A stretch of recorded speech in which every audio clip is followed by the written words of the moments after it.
The stars outside the shuttle's viewing port shimmered like distant crystals scattered across a black ocean. Derek Holt sat strapped in his seat, helmet resting on his knees, watching the glow of Korath 7 grow smaller behind him. The shuttle hummed steadily, its interior sterile and featureless, like every Galactic Defense Academy transport he had ridden before. But this one felt different. This one was taking him not to a training exercise, but to the final simulation. The infamous Zero-G Combat Dome, the last trial before graduation. And he was the only human in this year's cadet cycle. Across from him sat cadets of various species. Tall insectoid Skrelk warriors with twitching antennae, smooth-skinned Zolari with photoluminescent patches glowing in anticipation, and the always stoic Varan with their deep bull-scaled arms folded in silent meditation. Each had evolved in environments that made space combat feel like second nature. Claws adapted for clinging to smooth walls, suction limbs for controlled propulsion, tails that worked like rudders. Derek had none of that, just his training, his instincts, and a growing sense that he didn't quite belong among them. As the shuttle docked with the simulation platform, a gentle thud vibrated through the cabin. The lights overhead shifted from travel white to alert blue. The cabin hatch hissed open, and a voice echoed through the comms embedded in his earpiece. "Cadets, welcome to the final trial. Please proceed to briefing chamber 1. Combat simulation begins in 40 minutes. Derek moved with the others, boots clicking on the metallic floor of the docking corridor. The chamber they entered was semicircular, with a glowing holotable at its center, and a large transparent dome overhead showing the rotating starscape. Instructors stood near the edges, their expressions unreadable. Even the human ones. At the center stood Commander Vrelin, a towering Faraxi officer with a crystalline voice and 6 arms folded behind his back. He had led the dome trials for decades, and was known for breaking spirits before breaking a sweat. "Cadets," Commander Vrelin began, his voice projecting without amplification, "this is your crucible. The Zero-Gig Combat Dome is not just a test of tactics, it is a mirror. It reveals your assumptions, your weaknesses, and whether you are worthy of commanding in true vacuum." The holotable flickered to life, displaying a 3-dimensional model of the combat zone. A vast sphere filled with drifting obstacles, rotating debris, magnetic mines, and floating platforms.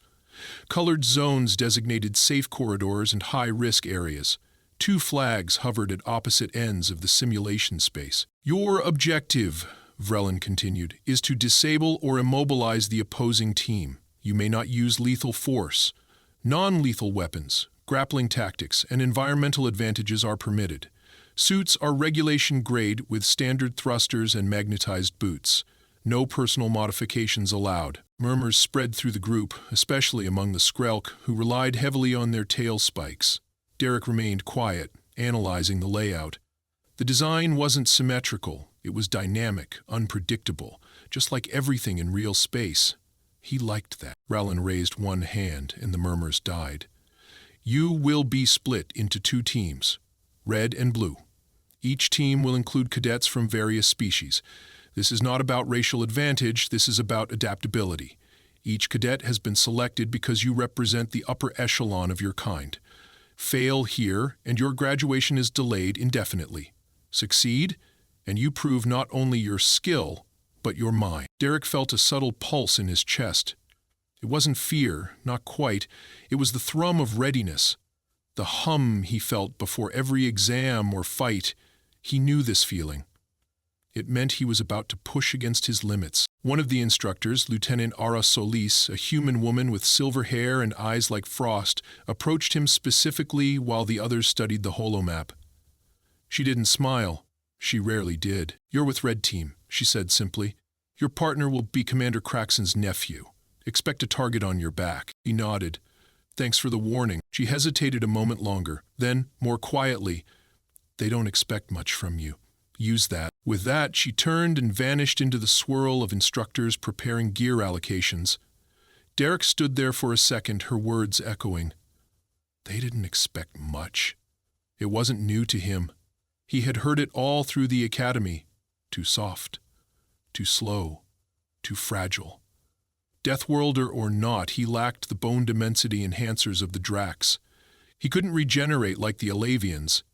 And in a vacuum, he was just a guy in a suit, but he also remembered something from childhood. Floating in a pool, spinning himself by tucking his knees and whipping his arms. The momentum carried him through the water, faster than anyone could react. Later, during zero-gravity orientation, he had used that same childhood movement to pass a positioning test others had failed.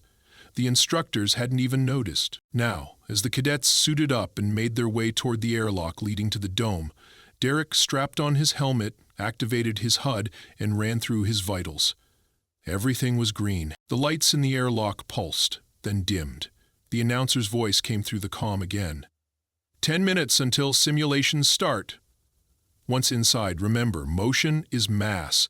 Every thrust counts, every movement echoes. Be deliberate, be ruthless. He stepped into the chamber alongside warriors bred in sulfur pits, soldiers with eyes that could see magnetic fields, and assassins with sonar detection. He wasn't any of those things. He was human. He was underestimated, and that might be his greatest weapon. The airlock doors slid open with a slow metallic groan, revealing a circular tunnel lined with red signal lights pulsing in rhythm. Derek stepped in behind a massive Drax cadet whose shoulders nearly scraped both walls. The chamber sealed behind them with a hiss, and the announcer's voice echoed again, more formal this time. All suits at regulation gravity. Transition to 0G in 45 seconds. Maintain formation until the barrier drops. He exhaled into his helmet, letting the recycled oxygen hume in his ears. The Drax in front of him flexed his claws. Behind Derek stood a silent Zalari, his bioluminescent skin fading to black. The equivalent of focus or readiness, if Derek remembered the body language correctly. No one spoke. There wasn't much to say, when an entire dome full of floating danger awaited on the other side. As the inner airlock opened, the sudden expansion of space swallowed the tunnel. The dome was vast, spherical in shape, at least 500 meters across, layered in metallic platforms, floating debris, and clusters of shimmering orbs that rotated slowly like jellyfish. The arena lights dimmed, leaving only the soft, shifting glow of the terrain and HUD markers on his visor. Then the gravity dropped. Derek's body lifted ever so slightly, and within seconds he was completely weightless. His boots lost contact with the floor, and he instinctively reached for the handrail beside the hatch. The Drax launched forward first, his tail extending like a rudder, propelling him with practiced grace. The Zalari used his palm pads, pressing off with near-silent precision, gliding like a swimmer. Derek pushed gently from the handrail and floated forward, arms tucked, knees slightly bent. Steady, deliberate. Movement in zero gravity wasn't new to him, but it still demanded care. Every action produced reaction. Even the smallest gesture altered trajectory. He kept his limbs close and watched the others with a calculating eye. The arena was chaotic. Dozens of cadets darted between platforms, some attaching briefly to surfaces with magnetic boots to reorient, others springing into combat zones like arrows released from a bow. Blue team was already spreading toward the left flank. Red team, his team branched right. Derek remained close to one of the debris clusters. He didn't charge, he watched. His HUD marked every cadet with color-coded highlights, red for allies, blue for opponents. A few flickers indicated flagged items, floating stun rods, directional thrusters, shield pucks. Grabbing any of those might help, but rushing toward them was a mistake. He saw it already. One Skrulk from Blue Team darted to a visible rod. A Varan from Red Team, greedy for the same item, launched too late and got caught in the open. The Skrulk curved in midair, spun, and used the rod to strike the Varan's helmet. A siren rang through the dome. "Red light! Cadet down, one gone." Derek floated near a slowly rotating metal platform. He pressed his foot gently against the side and adjusted his angle. That's when he realized the others were depending too much on tech or evolution. Magnetic boots, biopropulsion, adaptive suits. All of them relied on gadgets or natural traits to maneuver, but there was a pattern. Derek spotted it in their movement. Cadets thrust, corrected, then paused. Their instincts were still tied to gravity, even in 0G. Their corrections were based on stabilization, not momentum. He wasn't sure yet how he could use this, but he remembered those childhood spins in pools, where the water, like this void, resisted in strange, beautiful ways. He turned slowly, letting the rotation of the platform pull him into a gentle spin. His body began to rotate head first, then sideways. He tucked his arms in, pulling himself tighter, and the rotation accelerated. The HUD compensated, but his stomach flipped slightly. He held it. The suit's gyros tried to counterbalance the movement, but he disabled that function manually. It felt unnatural at first. Then it clicked. Derek realized he could use spin to store kinetic energy. If he could control the axis, build velocity, then strike at a target, it would be like a slingshot. Everyone here fought in lines. He would fight in spirals. Testing the theory, he angled himself and extended his legs just slightly at a passing piece of metal debris. The moment his boots touched it, he kicked off with a twist, rolling his body mid-thrust. The result was a graceful, swirling propulsion. Not fast, but precise. He controlled the spin with limb placement. Each shift of his arm changed direction slightly, like rudders on a ship. Zolari opponent spotted him. The alien extended a grappling claw and attempted to intercept him mid-schlight. Derek let the spin continue. As the claw reached toward his leg, he curled inward, letting the spin tighten. The claw missed by centimeters. As Derek flew past, his boot clipped the Zolari's shoulder. He didn't mean to hit, but the force was enough. The alien's suit spun out of control. Not damaged, but disoriented. He didn't follow up. He just smiled inside the helmet. He tried again, using a similar method on a floating crate. This time he built more speed. As he spun, he saw two blue team cadets engaging a red team insectoid. The insectoid was backing into a wall, cornered. Derek angled himself. With only a moment of calculation, he changed his limb positioning and increased the spin. His body became a weapon. He flew into the scene like a sideways missile, arms tucked, legs tight, chin lowered. He struck one of the cadets' shoulder first, causing both to bounce off opposite directions. The siren rang. That cadet was down. Derek spun away, breath shallow, heart pounding. The hit hadn't hurt him. His velocity had done most of the work. His HUD pulsed with warning. Angular rotation exceeds optimal limits. He dismissed the alert. He had learned something. Not from the academy, but from childhood play. From watching figure skaters, from playing in pools, from simple chaos. He could win this without tech, without enhancements, by mastering the one thing the others were still fighting against. The void. He floated toward a shadowed zone near the edge of the dome, reorienting himself. Two more cadets flew past him, locked in a grapple. He ignored them.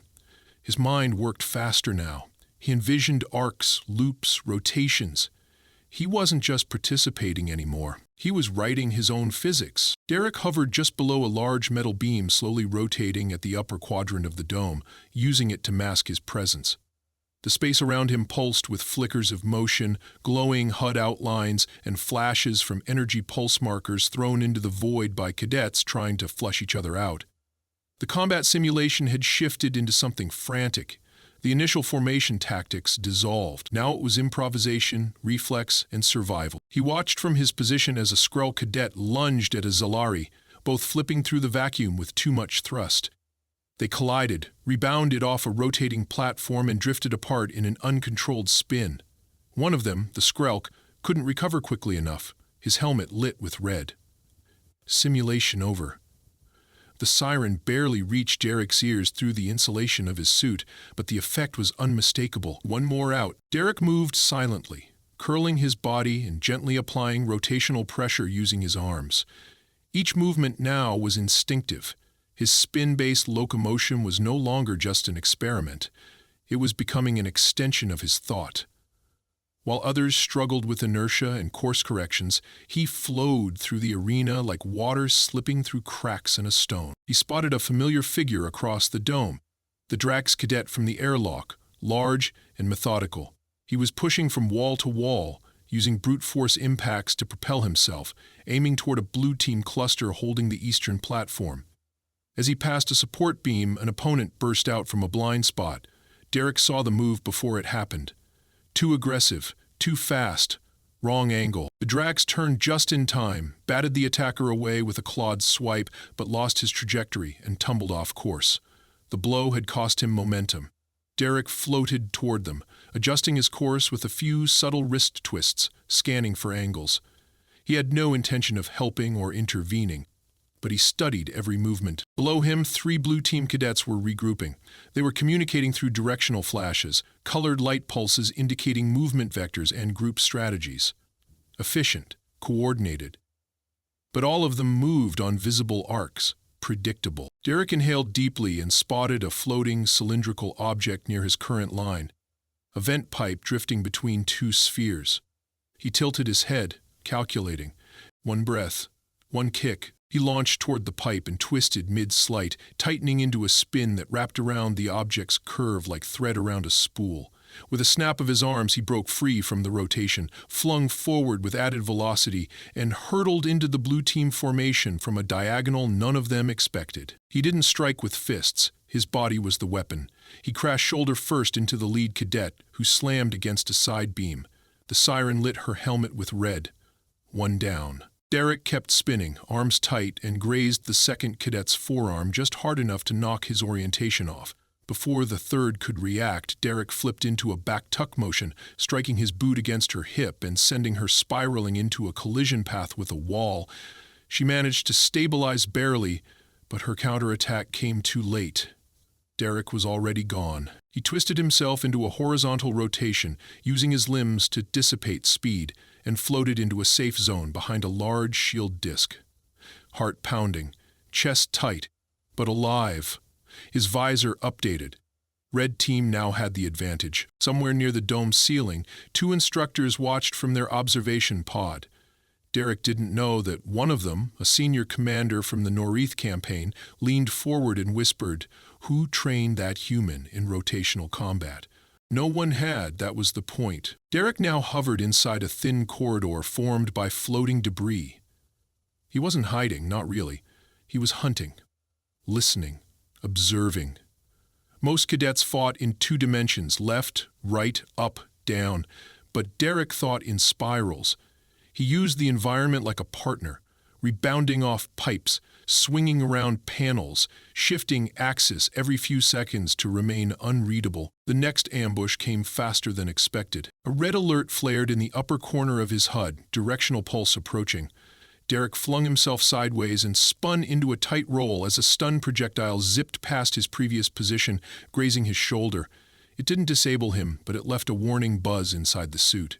He grimaced. A tall Illyrian with 6 limbs emerged from the shadows, using wall grips to launch herself in wide arcs. She was fast and smart. She didn't charge blindly. She waited, analyzed, and attacked only after studying his pattern. Derek had to switch tactics. He faked a wide thrust left, then curled midair and reversed his spin direction. Not easy, not safe, but necessary. The Illyrian followed the fake and overcommitted. Derek narrowed his body into a tight roll and bounced off a floating panel at a sharper angle, crashing into her side with reduced force but perfect placement. Her grip failed. Her rotation spun out. The simulation sensors blinked red on her helmet. She was out. He exhaled hard. His shoulder ached from the glancing stun. He needed to recalibrate, but time didn't allow it. From the periphery of the dome, 2 more cadets emerged. Blue team again, this time coordinated, using rope tethers to stabilize one another while moving. Clever. Derek couldn't attack head-on. Not this time. He pushed himself into the center of the dome, moving in lazy arcs, letting his body drift. It was bait. The tethered duo took it. They split formation and tried to flank him. Derek did not resist. He continued floating, seemingly unaware. Then he passed near the remains of a broken cargo shell, a wide disc-shaped hull that spun slowly on its own axis. Derek reached out, grabbed the edge, and yanked hard. His spin began. He coiled inward like a spring, legs bent, arms tight. As the second cadet came into range, he extended both feet and struck like a sledgehammer. Direct hit, alarm, helmet red, down. Second tried to retreat. Derek released his grip and shot forward, twisting mid-air to change his vector and clipping the other cadet's helmet with his elbow. Not enough to disable, but enough to stun. She tried to recover, but her tether tangled against a floating beam.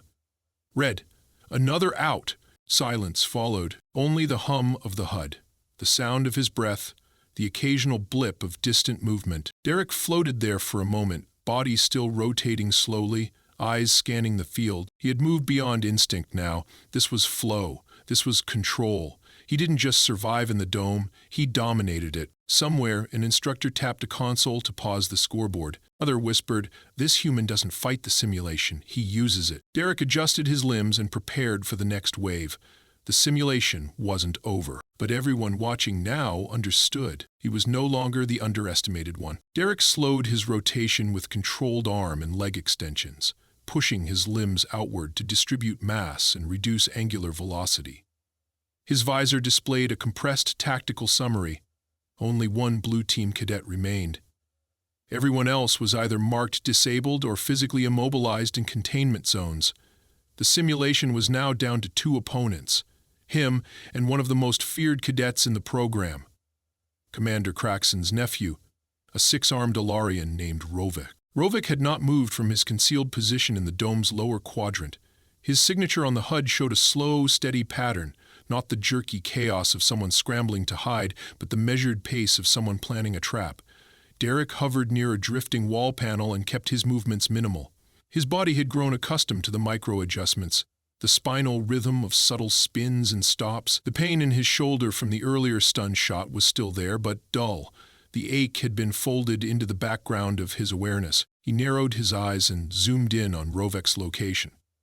The alien had wedged himself between two rotating environmental shields, each shaped like a crescent blade and slowly orbiting around a central pylon.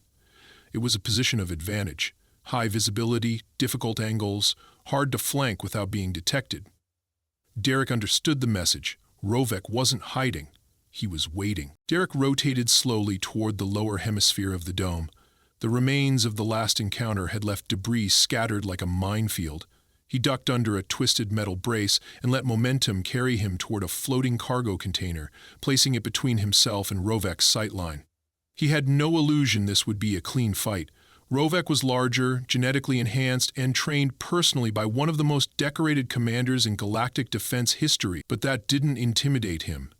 It excited him. He gripped the edge of the container with both hands, pulled himself forward, then pivoted off its side, redirecting himself toward an adjacent floating beam. As he passed under one of the glowing stabilizers, a flicker caught his eye, a small pulse of light, too faint for a sensor glitch. He ducked instantly, curling into a spin as a flash of green energy burst past where his torso had been just moments before. Not a simulation stun rod this time, a compressed kinetic projectile. Rovek wasn't playing for gentle tags. He intended to dominate. Derek launched himself toward a nearby satellite-shaped object, used it to bank upward, then inverted himself to face the direction of the shot. Rovek had emerged, propelling himself forward with deliberate speed, six limbs extended in balance, the center pair gripping a shock lance used for high-contact engagements. The alien's confidence radiated through every movement. He didn't see Derek as a threat, just a final step toward total victory. Derek didn't aim for a frontal clash. He shifted axis, drifted sideways, and rotated into a barrel roll to change direction. Rovek anticipated the move, twisted in the air with disturbing precision, and closed the distance. The two collided near the remains of a platform fragment, bouncing off the surface with muffled clangs. Derek reached for Rovek's weapon arm, but the Alarian twisted, using an upper limb to parry and another to strike Derek's ribs. The force knocked him back. His HUD blinked red in the corner. Vital impact. Non-lethal. He forced himself to breathe, reset his spin, and used his boot to push off a nearby wall segment. Rovek was already moving again, faster now. Each movement was clean, sharp, and devastating. Derek realized Rovek was studying him as he fought, cataloging responses, adapting in real time. Rovek lunged again, lance sweeping in a wide arc. Derek ducked low, tucked his knees, and twisted. The lance passed just above his head. He responded with a kick to Rovek's torso, sending the larger cadet spinning backward. Not enough to disable, but enough to buy space. Derek pulled himself behind a rotating antenna and gripped the edge as it spun. He let the motion carry him, building momentum again, forcing the rhythm back into his body. Rovek closed in, adjusting his trajectory with small micro-bursts from his suit's wrist thrusters. Derek waited for the angle, waited for the axis to line up. Then he let go. His spin carried him upward, twisting through the open void between two shields. Rovik tried to follow, but Derek disappeared behind a large disc platform, reappearing on the other side, already moving at a new angle. He changed axis again mid-spin and threw his legs out in a sweeping motion. One boot connected with Rovik's arm, disrupting his balance. A second kick clipped his shoulder. Rovik growled inside his suit. The Ilarian's discipline cracked for a second. That was enough. Derek used the opening to press the advantage. He accelerated his movement by spinning off a flat panel and came in low, striking the lance arm at its base. The weapon slipped from Rovik's grip and floated upward. Derek didn't catch it. He didn't need it. He wanted Rovik off-center, off-rhythm. Rovik swung with a lower limb. Derek blocked with his forearm, grimacing at the impact. He twisted his hips and launched into a full body roll, coming out of it upside down and beneath Rovik's torso. He planted a boot on Rovik's abdomen and pushed with full force. The Ilarian lost control, spinning backward, arms flailing. Derek dove after him, twisted mid-air and collided with Rovik's chest using his shoulder. The shockwave traveled through both suits. Red lights blinked across both helmets. For a moment, both cadets drifted, breathless and dazed. Then Rovik's HUD flashed red. Disqualified. Derek's suit blinked orange. Close to threshold, but still active. He floated in silence. Rovik drifted beside him, breathing hard, limbs splayed out like a web. For a moment, the simulation world felt utterly still. Then a new light bathed the dome. Soft, white, warm, and total. The simulation was over. Derek exhaled. His arms were sore, his chest throbbed, and his suit was blinking a dozen warnings, but he was upright, alive, conscious, and victorious. The instructors' voices came through the channel, not as announcements but as whispers of stunned recognition. Commander Vrelin said nothing. He simply watched as Derek floated in the center of the arena, limbs relaxed, body weightless. Surrounded by silence and debris, it was done. The underestimated human had won the most brutal zero-G combat exam the Academy had ever run. And he had done it without enhancements, only precision, momentum, and will. Derek drifted in silence as the simulation shut down around him. The glow that had filled the zero-G dome began to dim, replaced by the soft, pulsing blue that signaled the end of active combat. His HUD flickered, and one by one the interface overlays vanished until only his suit diagnostics remained. His oxygen was stable, his vitals elevated but not critical, and the alert from the shoulder impact was downgraded to a caution. He was bruised, exhausted, and floating in the center of the largest military training chamber in the galaxy. Alone. He rotated slightly until the magnetic grip in his boots caught a platform and gently pulled him down. As his feet made contact, the thrusters on his back whined softly to assist the stabilization. The simulated debris field around him began its programmed reset. Metal shards, disabled drones, and floating barriers reversed course, magnetically drawn to their original storage positions. The battlefield cleared itself like a chessboard at the end of a match. The simulation, it seemed, wanted order restored, but nothing inside Derek was settled. His chest rose and fell slowly. He was aware of every muscle, every microbruise forming under the suit's protective layers. The last physical contact with Rovik had left a deep ache along his ribcage, and the stun clip to his shoulder earlier had caused a constant pulse beneath the skin. But he didn't move. He stood still, gazing into the emptied dome, not toward the exit, but into the same void he had just conquered. Above, through the transparent ceiling of the observation capsule, a series of red and green lights flickered, and shadows moved within. The instructors had seen everything. Derek knew that. What he didn't know was what would come next. Then, without warning, the dome's overhead speakers activated. It was not the usual protocol tones or instructor commands. It was applause, slow, deliberate, echoing across the chamber like a wave of acknowledgement. Derek's eyes narrowed. Applause was not part of standard procedure. Applause was ceremonial. A new voice replaced the clapping, one deeper than the instructors he had heard before. It resonated with authority. "Cadet Derek Holt," said Commander Vrelin, "remain in the chamber." Derek tilted his head slightly. He didn't respond with words. He simply stood his ground. The airlock opened in the far corner. From the entrance floated a small shuttle capsule, unmanned, magnetically guided. It stopped beside him and rotated to reveal a panel that blinked green. "Step aboard," said the voice again. Derek stepped onto the platform inside the capsule. The hatch sealed behind him, and gentle thrust propelled the pod upward through the vertical transport shaft, up toward the observation level. He kept his stance still as the cabin lifted silently through a clean white tunnel lit by embedded strips. The adrenaline had faded now, and in its place was something else. Calm. When the hatch opened, Derek found himself inside a narrow observation corridor lined with armor glass walls. Behind those walls stood the entire panel of Academy instructors, heads of simulation engineering, and a few officers from external planetary commands. He immediately spotted Commander Vrelin in the center, his 6 arms folded, face as unreadable as always. No one spoke at first. Lieutenant Ara Solis stepped forward. Her silver hair was tied in a tight loop behind her head, and her eyes focused directly on him. "You broke the dome," she said calmly. Derek raised an eyebrow. "The simulation was designed to measure efficiency, cooperation, and reflex," she continued. "You ignored traditional formations, used no team coordination, and weaponized your own body in ways the dome wasn't programmed to counter." Derek didn't flinch. Was that a problem? The room was silent again. Then Vrelin stepped forward. "It was not a problem," the commander said. "It was a revelation." He moved toward the edge of the glass and gestured toward the now cleared dome far below. "For decades we've trained cadets to work within patterns, structures that mimic war. But war is chaos. You didn't just survive the chaos, you became it." Derek said nothing. He sensed what was coming, but didn't want to break the tension by assuming. "You adapted," Vrolin added, "and the simulation adapted to you. By the final phase, our system began redirecting environmental objects based on your movement patterns. It tried to neutralize you. It failed." A younger instructor leaned toward another. "He made the AI rewrite its threat algorithm in real time," he whispered.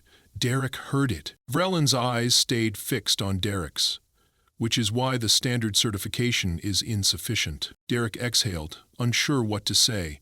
"We are offering you a position as an auxiliary instructor," Vrelin stated, "effective immediately after graduation.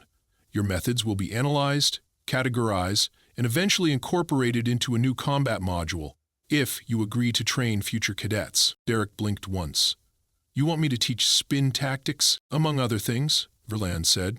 "We want you to teach chaos." A moment passed. Then Derek replied, "Only if I get to name the program." Some of the instructors laughed.